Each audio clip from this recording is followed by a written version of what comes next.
আজকের এই কেকটা আমার কাছে ভীষণ স্পেশাল। আর কেন স্পেশাল সেটা আমি সবার সাথে পরে শেয়ার করব। বাই দ্য ওয়ে, নমস্কার, আমি সাথী, আমার লোকেশন বারুইপুর।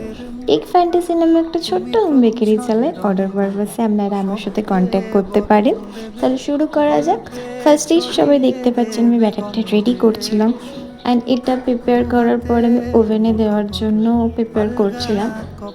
তার আগে বলে রাখি, এই থিমটা না আমি একজনের থেকে ইন্সপায়ার হয়ে করেছি, অ্যান্ড কার থেকে ইন্সপায়ার হয়েছে সেটা আমি সবাইকে পরে জানাবো।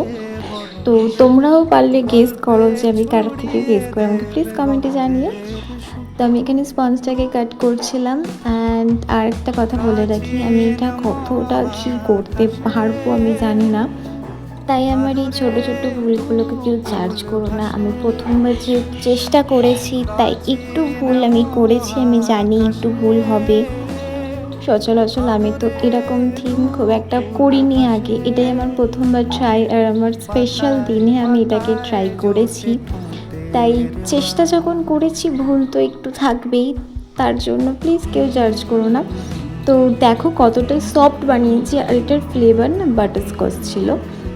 তো তারপরে আমি ওটাকে রাতেই ক্রাম কোটিং করে ফ্রিজে রেখে দিয়েছিলাম। অ্যান্ড এটা আমি কাজ করছিলাম তখন ভোরে উঠে, যেহেতু প্রচণ্ড গরম ছিল ওই দিনকে, ভোর ছাড়া আমি এটা কমপ্লিট করতেই পারতাম না।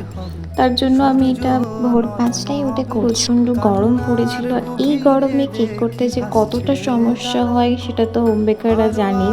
তবে তার জন্যই ভোরে উঠে কাজ করছিলাম, যেহেতু ওই টাইমটা একটু ঠান্ডা থাকে, আর আমার এই প্রথমবার করা কাজটা অন্তত আমি একটু শান্তিভাবে করতে পারবো।